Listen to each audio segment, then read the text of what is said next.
ఇటీవల Hyderabad కార్ఖానా police station పరిధిలో జరిగిన దోపిడీ కేసు ఛేదించారు పోలీసులు. టాస్క్ ఫోర్స్ కార్ఖానా పోలీసులు జాయింట్ ఆపరేషన్ నిర్వహించి army retired colonel captain Giri ఇంట్లో చోరీ చేసిన నేపాలీ గ్యాంగ్ను పట్టుకున్నారు. మొత్తం 13 మంది నిందితుల్లో 5గురిని అరెస్ట్ చేశామన్నారు task force DCP Gaikwad Vaibhav Raghunath. పరారీలో ఉన్న 8 మంది కోసం గాలిస్తున్నామని చెప్పారు. మరిన్ని డీటెయిల్స్ అనిల్ అందిస్తారు.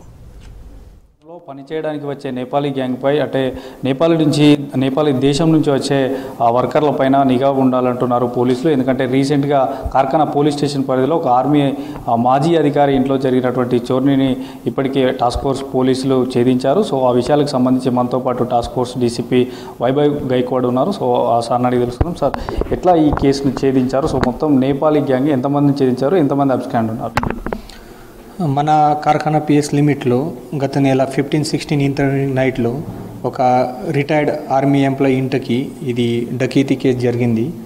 దీంట్లో మెయిన్ పార్టిసిపేషన్ అంటే వాళ్ళ ఇంటికి పని చేసే వాళ్ళు ఇద్దరు నేపాలీ, రాజేందర్ సాయి అండ్ రేఖా రావల్ ఇద్దరు అదే ఇంటికి అంతకుముందు 25-30 డేస్ నుంచి అక్కడ పని చేశారు. వాళ్ళు క్రిమినల్ ఇంటెన్షన్తో ప్లాన్ చేసి ఇంకా 11 members all from Nepal's only total 13 members ఇది ప్లాన్ చేసి ఈ 15 and 16 నైట్లో ఈ ఆర్మీ ఎంప్లాయీ ఇంటికి వచ్చి వాళ్ళకి భయం ప్రాంతంలో పెట్టి కొట్టి ఈ దొంగతనం చేశారు. సిల్వర్, గోల్డ్ అండ్ క్యాష్ కొంచెం దొంగతనం చేశారు. సో తర్వాత మన task force north zone team CI Chandrasekhar, తర్వాత local Karkhana PS as per instruction of CP sir మనం మొత్తం 6 టీమ్ ఫార్మేషన్ చేసి అన్ని సీసీటీవీ ఫుటేజ్ వెరిఫై చేయడం, తర్వాత టెక్నికల్ ఎవిడెన్స్తో ఈరోజు ఈ కేసు డిటెక్ట్ చేయడం జరిగింది.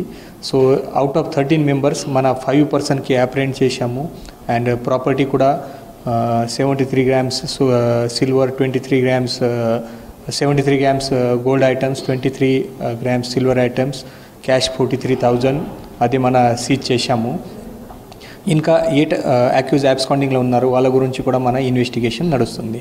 అంటే ఈ నేపాలీ గ్యాంగ్ అంతా కూడా ఒక టీమ్గా ఉంటున్నారా? సో అంటే ఒక ప్లాన్ ఆఫ్ ప్రకారమే ఈ చోరీలు చేస్తున్నారా? వాళ్ళ విచారణలో మీకు ఏం తెలిసింది? ఇప్పటివరకు ఇన్వెస్టిగేషన్ ప్రకారం మన ఈ పర్టికులర్ గ్యాంగ్లో వాళ్ళు ఈ 25-30 డేస్ అక్కడ పనిచేసి ఇది ఈ ఇన్సిడెంట్ జరిగింది అది. సో పాత వాళ్ళ గురించి కూడా రికార్డ్ చూస్తున్నాము. బట్ ఇప్పటివరకు మన అది కాంక్రీట్ ఇన్ఫర్మేషన్ పాత ఏం రాలేదు. బట్ ఈ మొత్తం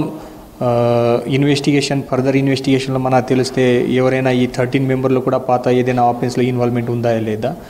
సో ఈ డొమెస్టిక్ హెల్పర్స్ పెట్టి టైంలో మన ఇది ఏజెన్సీ కానీ తర్వాత ఎవరైనా పెడుతున్నారు వాళ్ళు కూడా కొంచెం ప్రికాషన్ తీసుకోవాలి. ఈ ఏజెన్సీ కంపల్సరీ ఎవరైనా నేపాలీ కావచ్చు, బయటకి ప్రాంతం నుంచి కావాలి, ఎవరైనా మీరు అది హెల్పర్గా పెట్టి టైంలో కంపల్సరీ వాళ్ళ క్యారెక్టర్ వెరిఫికేషన్, వాళ్ళ క్రిమినల్ బ్యాక్గ్రౌండ్ కంపల్సరీ వెరిఫై చేయాలి. అండ్ ఎవరైనా పెడుతున్నారు వాళ్ళు కూడా కొంచెం వెరిఫై చేసి అండ్ రికగ్నైజ్ ప్రాపర్ ఏజెన్సీతో అది డొమెస్టిక్ హెల్ప్ తీసుకోవాలి. ఈ నేపాల్కి సంబంధించి గ్యాంగే ఉందా? అంటే ఇతర ఇక్కడ లోకల్లో కూడా చాలా సెక్యూరిటీ ఏజెన్సీ ఇష్టానుసారంగా పెడుతుంటాయి. సో వారి పట్ల మీరు ఎట్లాంటి సూచనలు ఇస్తున్నారు?